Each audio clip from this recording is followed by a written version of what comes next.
자, 오늘은 우리 이제 유통 마케팅 이제 3과목 이제 기출 문제에 대해서 우리 한 번씩 풀어보면서 어떻게 문제에 접근할 것인지에 대해서 한번 알아보도록 하겠습니다. 자, 먼저 2015년 3회를 볼 텐데, 자, 46번 보겠습니다. 자, 간혹 이런 문제들은 좀 나와요. 손익분기점 이제 판매량이 얼마냐라고 묻는 문제가 나오는데요. 자, 여러분들 이제 우리 공식을 이제 딱 보면서 하겠지만은 이 공식만큼은 반드시 좀 외우고 들어가셔야 되겠습니다. 계산 문제 중에 유일하게 많이 나오는 부분입니다. 자, 보면 어떤 제품의 개당 판매 가격이 100원이라고 했어요. 자, 100원이라고 해놓고 여기에 따른 고정비는 200원, 그리고 변동비가 60원이라는 이제 힌트가 나왔어요. 이때 변동비가 이제 60원에서 80원으로 올랐다고 합니다. 자, 20원의 차이가 발생을 하는데 이때 손익분기점의 판매량을 순서대로 올바르게 나타낸 것은 하고 나와 있어요. 한번 볼게요. 자, 우선적으로 우리는 손익분기점의 판매량을 먼저 구할 수 있어야 돼요. 자, 보면은 우리가 갖고 있는 데이터에서 볼게요. 자, 손익분기점.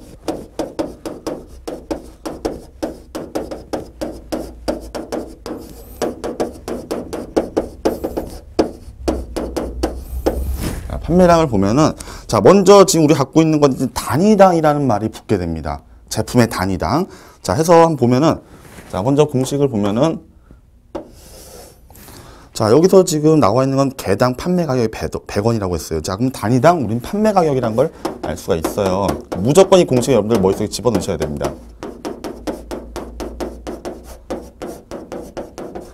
자, 분모에서 판매 가격에서 이제 우리가 팔고자 하는 제품 값에서 어떻게 돼요?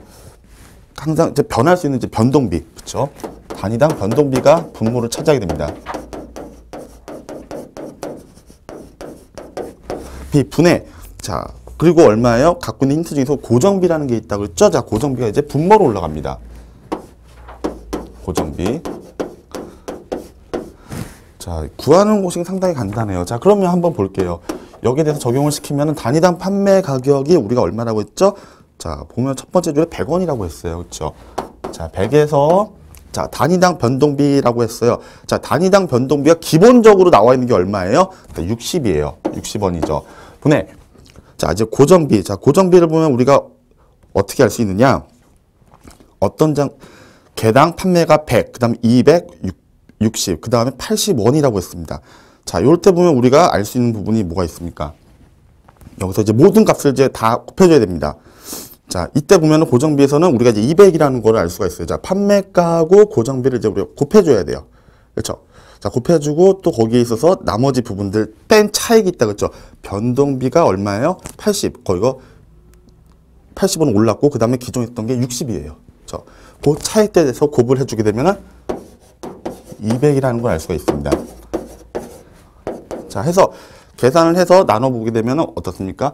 자, 100에서 60 빼면 40이죠. 자, 40분의 200이라고 씁니다. 그래서 나누면 그 나눈 값은 얼마다?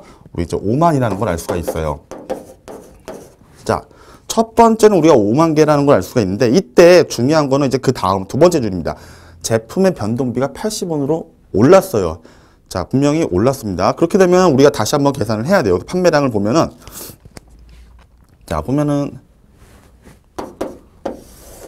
자, 첫 번째 있었을 때 개당 판매 가격이 100원이라고 했습니다. 100원이라고 했죠. 자, 100원에서 이번에는 뭐예요? 변동비가 올랐을 때를 계산을 해야 돼요. 올랐을 때. 올랐을 때 얼마? 80이죠. 그리고 분자는 어떻게 돼요? 위하고 똑같습니다. 판매가, 그리고 고정비, 변동비. 이런 변동비가 올랐을 때와 내렸을 때 원래 있었던 차익 있죠. 하게 되면 얼마? 위하고 똑같이 200이 됩니다. 이를 해서 나누게 되면은 2분의 200이 되겠죠. 그 나눈 값은 얼마? 10만 개가 됩니다. 그래서 만약에 이제 이런 문제가 나왔을 때는 첫 번째 같은 경우는 그냥 변동비 60일 경우는 여기까지만 구하면 돼요. 근데 우리가 여기서 또 20원이라는 또 차익이 올랐죠. 올라서 계산을 했을 때 10만 원 나온다는 것. 자, 요 부분들, 특히 이제 변동비를 여러분들이 좀 주의 있게 보셔야 됩니다. 변동비에 의해서 계산을 두 번 하게 되게 있습니다. 그래서 46번에 이제 2번이 정답이 되겠습니다. 자, 47번 보면은 소매업체가 추구하는 성장 전략이라고 했어요. 자, 소매업체라고 하면 우리가 이걸 먼저 알아야겠죠. 일반적인 유통 경로 과정. 뭐 채널이라고도 얘기를 합니다. 자, 항상 유통 문제 풀 때는 기본적으로 우리가 4가지 일반적인 경로를 기억한다고 했죠. 뭐죠?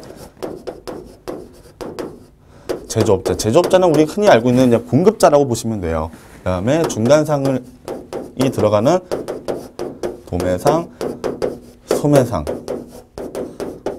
그리고 소비자. 자, 한 가지 팁을 드린다면은 시험에서는 중간상이라고 묶어서 나올 수가 있습니다. 자, 중간상이라고 만약 묶어서 나온다고 하면은 여러분들 도매상, 소매상 같이 보시면 돼요. 근데 요즘 같은 경우는 시험 문제가 딱 중간상이라고 말 안 해요. 도매업자 또는 소매업자라고 얘기를 많이 하고 있어요. 그래서 여기서 우리가 이제 분리를 해서 봐야 돼요. 근데 그때 차이점 뭐라고 했죠? 도매상은 얘들 같은 경우는 물건을 이제 제조업자한테 받아와요. 받아오는데 얘들 두 가지 경우예요. 되파는 경우가 있어요. 자신들이 다시 재가공해서 대량으로 다시 파는 경우가 있고요. 또는 소매상처럼 물건은 띄워오는데 얘는 대량으로 보관을 하고 얘는 소량으로 보관한다는 특징이 있어요. 그 두 가지 역할을 한다는 거 기억을 하시고요. 이제 볼게요. 가장 옳지 않은 것 하고 나왔는데, 자, 현재 소매업체를 사용해서 기존의 고객을 직접 공략하는 것을 시장 침투 전략이라고 한다. 자, 소매업체를 사용한다 해서 기존의 고객을 직접적으로 공략한다. 시장 침투. 자, 시장에 침투한다는 건 뭐예요? 서서히, 즉 이 소매업체가 어때요? 가장 소비자하고 면대면으로 붙어있는 사람들이에요. 실질적으로 직접 물건 파는 사람들입니다. 그렇죠? 그럼 당연히 얘들이 시장 침투를 해야 돼요. 근데 이제 시장 침투함에 있어서 이제 물론 가격을 설정하겠죠. 처음부터 고가로 나올 것이냐 아니면 저가로 해서 서서히 알린 다음에 가격을 올릴 것인가 라는 문제를 보게 됩니다. 그래서 47번에 시장 침투 전략은 맞습니다. 그 다음에 2번 현재 소매업체를 활용해서 새로운 시장을 공략하는 것을 시장 확장. 자, 현재 우리가 갖고 있는 소매업체가 있어요. 현재 진행 중인 게 있어요. 근데 이것을 기존의 시장 말고 새로운 시장으로 다시 들어가는 게 있어요. 우리 엔서프의 시장 전략 같은 거 기억나시죠? 그래서 여러 가지 방법이 있는데 이것은 뭐예요? 기존에 있는 시장에서 어때요? 다른 시장으로 더 어때요? 확장되는 거죠. 다른 시장으로 다시 올라가는 거죠. 그러니까 우리는 시장 확장 전략이다라고 볼 수가 있고요. 표적 시장의 고객 중에서 우리 점포에서 쇼핑하지 않는 고객을 유인한 것을 소매 유인 전략이다라고 한다. 자, 이것은 표적 시장의 고객 중 우리가 목표로 한 고객이 있어요. 이때 우리 점포에서 쇼핑하지 않는 것을 유인한다. 우리 쪽으로 유인한다고 해서 소매 유인이라고 볼 수가 없어요. 역시 그것도 뭐예요? 시장 침투가 맞습니다. 다시 들어오게끔 만드는 거예요. 그것을 얘기하고 있고요. 일단 답은 3번이죠. 그 다음에 4번 동일한 표적 시장의 고객에게 새로운 업태를 제공한 것은 소매업태 개발. 자, 우리가 동일한 표적 시장이 있어요. 여러 가지 동일한 표적 시장 고객들한테 새로운 것을 알려주는 겁니다. 그렇죠? 그럼 우리의 현재 소매업태를 어떻게 돼요? 좀 더 디벨롭 시킨다고 하죠. 개발시킨다고 볼 수 있어요. 그 4번은 맞고요. 현재 공략하고 있지 않은 세분 시장에 대해서 새로운 소매업체를 제공하는 것을 다각화. 현재 우리가 들어가 있지 않아요. 들어가 있지 않은 시장에 대해서 새로운 것을 제공하는 거예요. 그러니까 우리가 뭐예요? 기존에 했던 방식에서 여러 가지 방식으로 나가는 거죠. 다각화시킨다라고 할 수 있죠. 그래서 맞습니다. 그래서 47번에 3번이 정답입니다. 자, 가장 옳지 않은 것을 골라야 됩니다. 또는 옳지 않은 것은 해도 그 중에서 가장 우리가 옳지 않은 걸 골라낼 줄 알아야 돼요. 주로 여기에 함정들이 많으니까 이 부분들을 좀 유심히 보셔야 되겠습니다. 자, 다음 보면은 고객의 서비스 지각에 영향을 미치는 요인의 하나. 이때 고객의 접근성과 관련된 항목으로. 자, 고객의 접근성이에요. 자, 그러면 우린 보면은 하나씩 볼게요. 자, 1번 웹사이트의 다운로드 속도라고 되어 있습니다. 자, 고객이 내가 서비스를 느끼는 거예요. 그렇죠. 제조업자가 주는 것에 대해서 느끼는 거야. 근데 고객이 접근하는 거예요. 자, 이때 보면은 웹사이트에 우리가 고객이 어때요? 웹사이트에 들어간다라는 의미가 되겠죠. 그렇죠. 들어간다는 의미가 되겠죠. 자, 1번은 맞죠. 또는 대기회사에서 신속한 업무 처리. 자, 고객이 접근을 해요. 뭔가 이제 AS를 받거나 클레임을 걸어요. 그때 우리 고객들이 들어가는 거죠. 그 대기선이라는 어떤 선에 있어서 라인에 있어서 기다리잖아요. 그렇죠. 서비스를 받기 위해서. 자, 2번도 맞아요. 그 편리한 영업시간. 자, 예를 들면 슈퍼마켓 같은 경우는 12시 정도에 문을 닫는다고 봤을 때 편의점 같은 경우는 어때요? 24시간 정도 근무한다는 게 기본적인 내용입니다. 그렇죠? 언제 어디서든지 고객들이 편하게 서비스를 받기 위해서 들어갈 수 있는, 즉 접근할 수 있는 걸 얘기하기 때문에 3번도 맞아요. 또 주문 상태에 대한 정보를 제공. 자, 내가 분명히 어떠한 주문을 했어요. 인터넷이든 뭐 오프라인이든 간에. 자, 했을 때 우리가 그 정보를 알기 위해서 우리가 그 사이트에 들어가든지 또는 그 가게에 가서 물어봐야 돼요. 맞죠? 그러니까 결국 내가 얼만큼 거기에 들어가서 편리하게 서비스, 정보라는 서비스를 이용할 수 있느냐를 보는 거죠. 4번도 맞아요. 근데 판매원의 용모는 사실 여기 서비스를 받는 거하고 거기 느끼는 어떤 접근성, 문제에서 말한 게 뭐야? 접근성이에요. 접근성에 전혀 해당 사항이 없어요. 만약에 예를 들어서 서비스에 대해서 느끼는 어떠한 사람들의 어떤 감정이라면 가능할 수 있겠지만은 문제 하단에 보면은 고객의 접근성에 관련된 항목으로는 보기가 가장 어렵습니다. 그래서 48번에 5번이 정답입니다. 자, 시장 침투 가격 전략에 대한 설명으로 가장 옳지 않은 거, 역시 또 가장 옳지 않은 걸 고르는데 볼게요.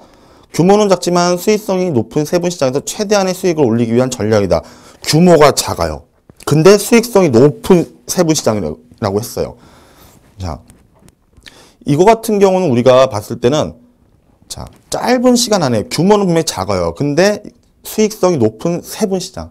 한번 팔았을 때 엄청난 이익을 남기겠죠. 그럼 우리 소비재 분류에서 전문품이나 선매품에 해당이 된다는 얘기다라고 볼 수가 있는데 이런 것 같은 경우는 우리가 볼 수가 없어요. 시장 침투로 볼 수 없어요. 전략적으로 들어가는 거기 때문에 이런 같은 경우는 이제 주로 시장의 초기에 해서 많은 수익을 뽑을 수 있는 부분들, 뭐 시장을 이제 천천히 조그만 가격으로 들어가서 크게 얻게 되는 그런 부분들하고 얘기가 연결되기 때문에 49번에는 1번이 일단 틀려요.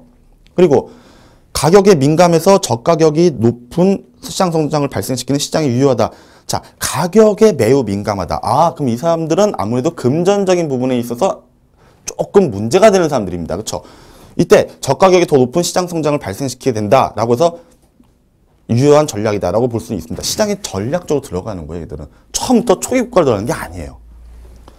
판매량이 올라갈수록 단위당 생산 원가와 유통 비용이 하락하는 제품에 적용이 가능하다. 자, 판매가 증가할수록 제품 단위당 원가가 있겠죠. 그렇죠? 그 원가와 그 어떤 중간에 유통 비용들이 하락하게 되는. 자, 아무래도 많이 팔리게 되면 어떻게 돼요?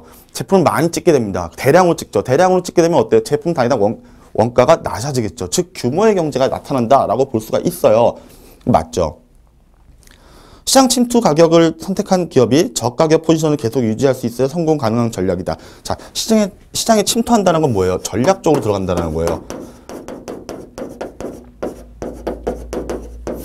그렇기 때문에 우리는 여기서 소비자들의 마음속, 즉 포지션이 나왔죠. 소비자들의 마음속에 자사의 상표를 자리시키는, 즉 위치시키는 것을 얘기하기 때문에 자, 아무래도 어때요? 처음부터는 이들한테 아, 이 제품은 질도 좋지만 가격도 저렴하다라는 인식을 심어줄 수 있어야지 시장에서 버틸 수가 있게 되는 하나의 원동력이 될 수 있습니다. 맞죠? 자, 5번. 단기간에 많은 수의 구매자들을 신속하게 끌어들인다. 자, 맞습니다. 뭐 다시 정리를 하면은 초기 고가가 있어요. 그리고 이제 시장 침투가 있어요. 자, 이들 같은 경우는요, 스킴이라고 말씀드렸잖아요. 그래서 얘들은 초반에, 초창기에 고가로 시장에 진입합니다. 그래서 우리 제품 아무나 못 산다. 한마디로 능력 있는 사람 사봐라 이거예요. 핸드폰 처음 나왔을 때 전에 예를 들었지만 100만 원 넘었습니다. 그래서 아, 우리 제품은 아무나 못 사는 제품이다. 대신 능력 있으면 사라 라고 하는 거예요. 그만큼 우리는 제품에 대한 브랜드에 대해서 자신감이 있다는 얘기죠. 그래서 가는 경우가 있고요. 아니면 아예 전략적으로 접근합니다. 즉 조금 경제적인 부분들이 조금 약하거나 또는 중산층들을 대상으로 해서 처음에는 저렴하게 들어가요. 저렴하게 들어가서 일단은 알려야 되는 게 목적이야, 이들은. 스키밍 전략이 어떻게 보면은 뭐예요? 틈새 시장 공략하는 거죠. 해서, 아, 우리는 저렴하게 해서 많은 사람들이 다 쓸 수 있게끔 만들어줘요. 그 다음에 이제 사람들이, 이 제품 좋아. 라고 해서 구매를 많이 시작하게 될 때쯤에는 가격을 딱 올려버려요. 두 가지 전략. 특히 이 시장 침투 말 그대로 전략적으로 접근하는 거예요. 스키밍 하지 못하는 부분들에 대해서 저렴하게 들어가는 겁니다. 바로 그것을 얘기하고 있습니다. 그래서 49번에는 1번이 정답이 되겠습니다. 50번을 보겠습니다. 소매상의 상품관리 전략에 대한 내용으로 가장, 자, 또 가장이란 말이 나왔습니다. 보겠습니다. 상품 전략은 고객의 욕구를 파악한다. 아무래도 니즈를 파악을 해야겠죠. 무엇을 사람들이 사고 싶은지를 알아야 되니까. 그 다음에 상품을 계획한다. 즉 MD를 합니다. 머천다이징을 수행하고요. 그리고 상표를 개발한다. 어떠한 것을 우리가 만들어낼 건지, 뭐 어떤 우리의 브랜드를 뭘로 밀고 나갈 것인지를 만들어야 되죠. 상품 계획은 소매상의 목적을 달성하기 위해서 상품 미스를 개발한다. 자, 아무래도 상품을 계획한다는 건 뭐예요? 뭐 만들기도 하지만 이쁘게 전시도 해야 되고요. 디스플레이 하고요. 그래서 실질적으로 소비자가 이거 사야지 라고 해서 손으로 잡고 계산대 가서 결제를 하는 그 부분들까지 모두 포함을 하게 됩니다. 이것을 관리하는 거죠. 상품 믹스란 소매상이 고객한테 제공하는 적절한 상품의 조합이다. 적절한 상품을 조합하기 위해서는 어떻게 해요? 거기에 따른 네 가지 사피가 있다고 그랬죠. 제품이 있고 가격이 있고 프로모션이 있고 유통이 있다고 말씀을 드렸잖아요. 그렇죠? 이런 것들 모두 합한 거예요. 믹스한 거고요. 이러한 상품 믹스의 결정은 상품의 구색, 그러니까 종류죠. 그리고 상품의 지원 등을 결정한다. 당연한 얘기입니다. 근데 5번 같은 경우 보면 상표를 개발한다는 것은 중소업체가 부착한 제조업체 브랜드를 구입하여 판매하는 것이다 라고 돼 있어요. 근데 우리가 알고 있는 상표 개발은 이런 의미라고 볼 수가 없습니다. 상표 개발이라는 것은 유통업자가 자체적으로, 즉 중간상이 되겠죠. 중간상이 자체적으로 개발한 상표가 있어요. 아시죠? 그것을 붙여서 판매하는 거다. 즉 우리 쉽게 예를 들면은 우리 뭐 이마트나 이런 데 가면은 자체 상표 PB라고 있어요. 우리가 알고 있는 라면이 있다. 근데 일반적인 라면 브랜드가 아니라 뭐 이마트나 거기서 자체적으로 만든 브랜드들, 뭐 이마트 라면, 또 이마트 무슨 라면 이런 식으로 붙인 게 있어요. 이제 그런 것들 얘기하고 있는 겁니다. 그래서 5번 같은 경우는 여기서 말이 맞지가 않습니다. 중소업체라기보다는 유통업체라고 우리는 봐야 되는 거죠. 그렇죠? 자, 이제 51번 보겠습니다. 저마진 고회전율 그리고 최소한의 서비스를 제공하는 것이 특징인 소매상에 대한 설명으로 가장 옳지 않은 것은 하고 나와 있습니다. 자, 먼저 우린 소매상의 개념을 먼저 알아야겠죠. 자, 근데 여기서 말하는 건 저마진이라고 했어요. 그럼 남는 게 별로 없는 거예요. 팔아도. 그리고 고회전율. 자, 그러면 우리 놓고 봤을 때는 아무래도 그 소비재 제품 중에 이제 세 가지가 있잖아요. 일반적으로 뭐 전문품이 있고 선매품이 있고 편의품이 있는데 우리는 편의품이라는 걸 알 수가 있어요. 회전율은 상당히 빨라요. 많이 팔려요. 짧은 시간 내에. 또 하지만 팔았을 때 마진이 많이 남지를 못해요. 그렇죠? 자, 여기에 대한 설명을 가장 옳지 않은 것은 하고 나왔는데 1번 운영의 효율성을 높인다. 저렴한 가격으로 고객한테 상품을 공급할 수 있다. 맞죠? 계속 돌리는 거예요, 물건을. 예를 들면 뭐 이마트나 또는 코스트코나 그 슈퍼마켓 같은 데 있죠. 편의점이나 이런 데 가서 효율을 높이는 거예요. 많이 팔고 회전을 많이 시키는 거예요. 대신 많이 남지 못하지만 최대한 빨리 많이 파는 게 목적이거든요. 그래서 저렴한 가격으로 간다는 건 뭐 당연하죠. 편의품에서 당연히 상품을 공급하고요. 서비스를 최소한으로 낮춘다. 대신 소비자들은 낮은 가격에 상품을 구매할 수 있다. 누차 말씀을 드리지만 우리가 일반적으로 알고 있는 이마트 같은 경우 어때요? 거기는 사람들이 없어요. 캐셔 외에는 거의 없습니다. 내가 직접 물건을 가지고 꺼내와서 계산대에 놓는, 즉 셀프 서비스의 개념으로 보셔야 됩니다. 그렇기 때문에 대신 사람들을 쓰지 않고 내가 직접 하는 대신 어때요? 가격이 떨어지죠. 그래서 그 떨어진 가격만큼 이제 서비스로 돌려드린다라는 의미로 보셔야 됩니다. 그래서 2번도 맞습니다. 다양한 범주의 상품을 취급하고 있다. 가격이 낮기 때문에 회전율이 높다. 그렇죠. 아무래도 편의품은 여러 가지, 뭐 이마트 같은 데 가보면 뭐 많잖아요. 뭐 먹을 것도 있고, 뭐 고기도 있고, 뭐 입을 거, 뭐 신을 거, 또는 뭐 모자, 여러 가지 많습니다. 이렇게 범주는 많아요. 하지만 가격들이 어때요? 취급하는 가격들은 대부분 저렴합니다. 저가입니다. 아무래도 회전율이 어때요? 전문품은 진짜 팔기가 어려워요. 하나 팔기도 어렵습니다. 1년에 하나 팔기도 어려운데 편의품은 어때요? 잘 팔려요. 아무래도 상대적으로 어때요? 회전율이 높다라고 볼 수 있는 거죠. 자, 그래서 편의품에 부합이 되죠. 브랜드에 대한 선호 없이 저렴함 때문에 구입하는 선매품을 판매하는 편의점이 이에 속한다. 자, 여기서 하나 문제가 되는 게 있습니다. 브랜드의 선호가 없이 저렴함 때문에 거의 습관적으로 구매한다라는 걸 우리가 알 수 있죠. 즉, 저관여도라고 우리가 알 수 있어요. 자, 관여도 제품에 대해서 우리가 가지는 관심의 정도라고 말씀을 드렸죠. 자, 이때 문제가 되는 건 선매품을 판매하는 편의점이 이에 속한다. 자, 먼저 하나 여러분들 인지를 하고 가셔야 되는 게, 자, 볼게요.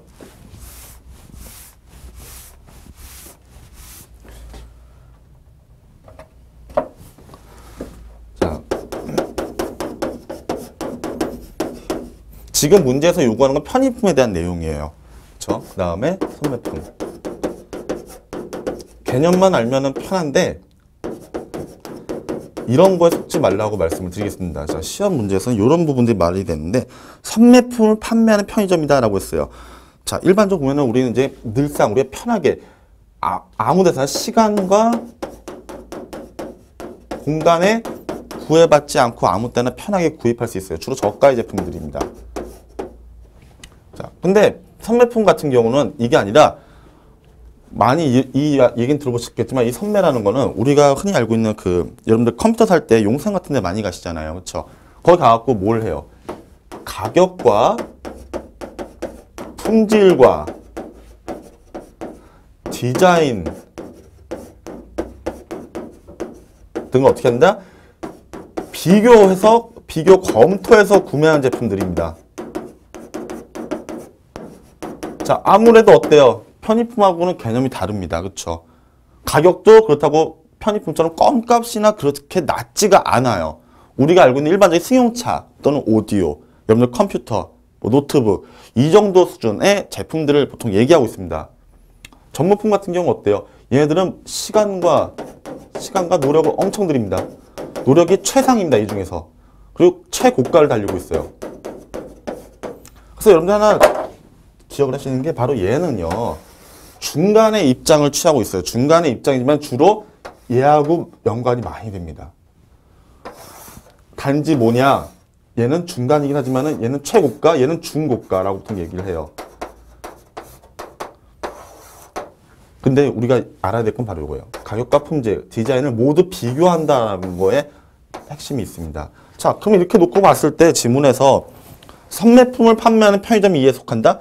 자, 편의점은요, 선매품을 거의 판매하지 않습니다. 주로 뭘 판매해요? 당연히 편의품이에요. 뭐 쌀, 비누, 뭐 스타킹, 이런 것들. 주로 이런 치약 칫솔을 취급하기 때문에 요 자체는 말이 안 됩니다. 그렇죠? 그 선매품을 판매하는 곳에서는요, 셀프 서비스를 하지 않아요. 주로 편의품에서 셀프 서비스를 합니다. 그렇죠? 여러분들 뭐 예를 들면은 뭐 용산에 가서 컴퓨터를 구매하실 때 그냥 볼 수도 있지만 주로 어때요? 점원이 와서 하나씩 다 봐줍니다. 이건 셀프 서비스라고 볼 수가 없는 거죠. 자, 그래서 문제에서 가장 옳지 않은 거니까 4번이 되고요. 이마트나 월마트 그리고 하나로 클럽 같은 경우 다양한 할인점이 여기에 속한다. 주로 편의품을 위주로 많이 진열을 해놓죠. 디스플레이 해놓죠. 맞죠. 51번에 4번이 되겠습니다. 52번 상품의 판매를 위한 진열 설비 하나로서 점도 및 점포 안의 요소에 설치해서 통행인들의 주의를 끈다. 흥미를 끌고 점포 안으로 유도하는 진열 방식은 무엇이냐라고 되어 있어요. 자, 마루 진열이라는 것은요. 우리가 점포에 마루, 플로어 있죠. 플로어. 거기에 직접적으로 아예 설치를 해요. 의도적으로 하는 것을 얘기를 하고요. 장식장이 이제 바로 여기가 됩니다. 자, 장식장 같은 경우는 점포의 머리 부분이죠. 즉 소비자들 눈에 잘 띄는 부분입니다. 그리고 소비자가 들어갔을 때 동선 안에서 가장 눈에 띄는 부분들에다가 설치를 해요. 일단 눈에 들어오게 만들어요. 그래서 아니면 또 길에 걸어가다가 문 열린 틈새로 보여. 장식장이. 그렇죠. 그런 걸 얘기하는 게 바로 장식장 진열을 얘기하고 있는 거예요. 그래서 52번의 답은 2번이고요. 벽면이라는 것은 우리가 점포에 보면 벽면 같은 게 있어요. 그러면 거기다가 뭘 놓을 수도 있고 설치할 수도 있어요. 그렇죠? 그걸 얘기하고 있고요. 카운터는 우리가 흔히 알고 있는 카운터예요. 대면 판매 방식을 하겠죠. 나중에 결제를 할 때. 그렇죠? 카운터에 있어서 쇼케이스예요. 하나에 보여지는 케이스 부분들. 계산할 때 보면은 그런 것들이 되게 많거든요. 그런 걸 얘기하고 있고요. 서가라 진열이라는 것은 우리가 이제 선반 같은 게 있잖아요. 그렇죠? 일반적으로 선반이 있으면은 물건을 대량으로 놓기가 상당히 용이해요. 그렇죠? 그래서 아무래도 뭐예요? 제품들의 어떠한 보충 진열로서의 의미를 지니고 있어요. 보충. 다른 제품도 같이 끼워 넣어서 진열할 수 있습니다. 그래서 문제에서 말하는 거에 가장 부합하는 것은 이제 2번 장식장 진열이 되겠습니다. 자, 53번 상품의 구성에 있어서 상품의 폭에 해당되고, 자, 폭이라고 하면 우리가 뭐라고 생각하라고 말씀을 드렸죠? 폭은 여기서는 우리가 일반적으로 알고 있는 거 똑같아요. 넓이에요. 그러니까는 이런 거죠. 이렇게 있으면은 제품이 이렇게 있어요. 하나의 제품이 있으면 거기에 이제 카테고리들이 파생이 됩니다. 자, 그리고 또 그 밑에는 이렇게 하나씩 있는데 각각에 대해서 쭉쭉쭉쭉쭉 내려가요. 자, 이런 거 같은 경우 우리가 뭐라고 했어요? 전문품에서 많이 쓴다고 했죠? 즉 깊이에요. 그리고 우리가 말하는 건 막 이 부분입니다. 넓이. 자, 그것을 얘기하는 거예요. 자, 결국 여기서 봤을 때는 어때요? 상품이 상당히 많다, 다양하다, 넓다 라고 우리가 볼 수가 있는 거죠. 그렇죠? 자, 그러면 이제 그렇게 놓고 이제 들어가겠습니다. 자, 브랜드의 다양성, 그리고 디자인의 차별화, 사이즈의 다양성, 스타일의 차별화. 자, 근데 다 그렇듯한데 5번을 보시면요. 폭에 해당되는 게 뭐예요? 상품군의 다양성. 군. 우리 뭐 학교에서 말하면 학부라고도 보통 얘기하잖아요. 그쵸? 뭐 경영학부 하면 뭐 경제학과 들어가고 뭐 무역학과 들어가고 경영학과 들어가듯이 학부라는 개념에 학과들이 들어가는 거예요. 그렇게 보시게 되면은 상품군, 군이 다양하다. 즉 넓이가 다양하다라고 우리가 결론을 도출할 수가 있습니다. 그래서 정답은 53번에 5번이 되겠습니다. 자, 요런 문제가요. 간혹 나와요. 단순하지만은 그 개념, 폭을 묻냐, 깊이를 묻냐, 길이를 묻냐 했을 때 여러분들은 이 개념을 반드시 적용을 시킬 수가 있어야겠습니다. 자, 이해가 안 되시면 그 해설 부분에 자세하게 그림을 그려놨으니까 그 그림을 보시면 이해가 되실 겁니다. 자, 54번. 이제 CRM에 대한 내용이 나왔습니다. 자, CRM은요, 4과목도 나오고요, 3과목도 나오고, 1과목도 나옵니다. 자, 여러 분야에 걸쳐서 나오기 때문에 반드시 기억을 해야겠습니다. 자, 일반적인 CRM에 대한 내용으로 옳지 않은 것 하고 나왔는데 1번 보면은 고객과의 관계 구축, 자, 릴레이션십입니다. 그리고 이것을 강화시킨다. 그래서 기업은 고객이 평생에 걸쳐 구매량과 구매액을 늘려나가도록 함으로써 고객 생애 가치를 극대화한다 라고 했는데,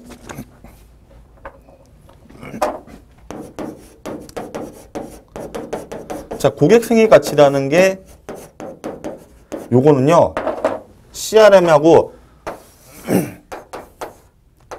상당히 관련이 깊어요. 자, CRM이라는 게 뭐예요? 고객과의 어떤 관계 관리를 얘기하고 있잖아요. 근데 고객 생애 가치다. 아, 고객의 생애에 있어서 우리가 얼마만큼 가치를 주냐를 얘기하는데, 예를 들면 저거죠.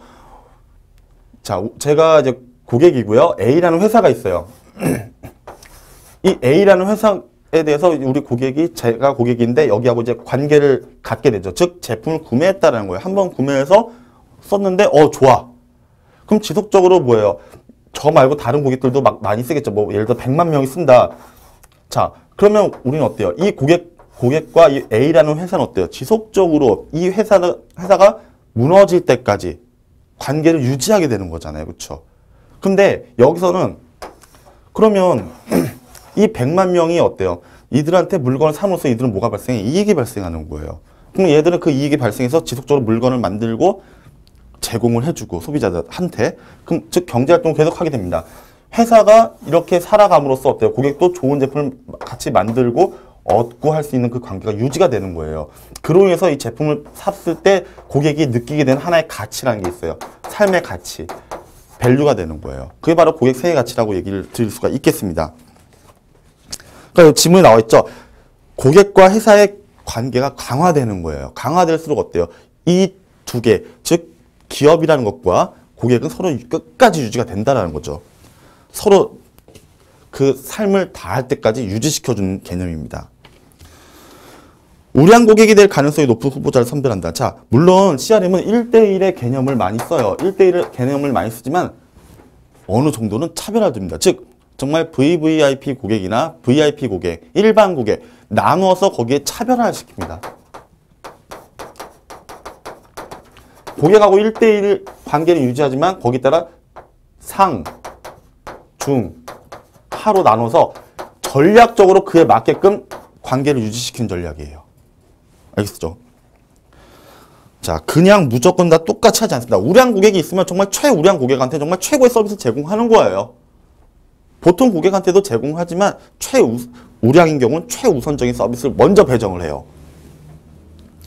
그리고 기존에 구매하던 제품과 관련된 다른 제품들의 구매를 유도한다. 자, 맞죠? 기존에 우리 제품을 구매한 고객이 어때요? 자, 고객이 우리가 샀어. 샀는데 괜찮아. 그러면 어때요? 다음 내용들의 제품이 왔을 때 어때요? 이것도 괜찮네? 라는 거예요. 그거 또 써보니까 더 괜찮아. 그러다 보니까 어때요? 기업의 입장에서는 CRM을 유지하기 위해서는 당신들이 우리 제품에 대해서 되게 좋았기 때문에 감정이나 감성 또는 기분이 좋았기 때문에 이런 제품 한번 또 써보시면 어떻겠습니까? 라고 물었을 때 고객은 그래 내가 여기 제품 계속 쓰면서 참 좋았어. 그러면 다음 제품도 좋을 거야. 당연히 믿게 돼요. 그리고 구매하게 된다는 거죠. 당연히 구매 유도하기가 상당히 쉽습니다. 오랫동안 거래해온 고객의 거래 내역을 잘 알고 있다. 그렇죠. 지속적으로 같이 살아왔죠. 그래서 거래를 자동화시켜서 고정 거래 비용을 절감시킬 수 있다. 고정적으로 나가는 거래 비용이 있는데 이것을 다 뺄 수가 있다는 거죠. 중간 부풀려진 거품값을 뺄 수 있어. 왜? 이 사람은 내 처음 고객이 아니라 지속적으로 다 꾸준히 나랑 10년간 거래했기 때문에 이 사람에 대해 다 아는 거야. 그럼 그 사람한테 들어가야 될 부분들, 불필요한 비용들을 줄일 수 있다라고 보는 거죠. 충성 고객은 기업과의 거래에 드는 비용이나 가격에 민감해진다고 가정한다. 자, 이거는 여러분들이 잘 읽어도 잘 몰랐을 때 54번에 5번 같은 경우 말이 아예 잘못했습니다. 충성 고객이란 건 뭐예요? 이미 우리 제품, 회사 제품 아니면 안 사는 사람들이에요. 완전히 골수 팬입니다. 그렇기 때문에 기업과에 드는 거래 비용이나 가격에 민감해지지가 않아요. 이들은 자기가 좋아하는 기업이 어떤 제품을 내놨을 때 아무리 비싸도 사는 사람들이에요. 알겠죠? 이 제품 아니면 안 산다라는 사람들입니다. 자, 그것을 우리는 기억을 해야겠습니다. 오늘 여기까지 하겠습니다.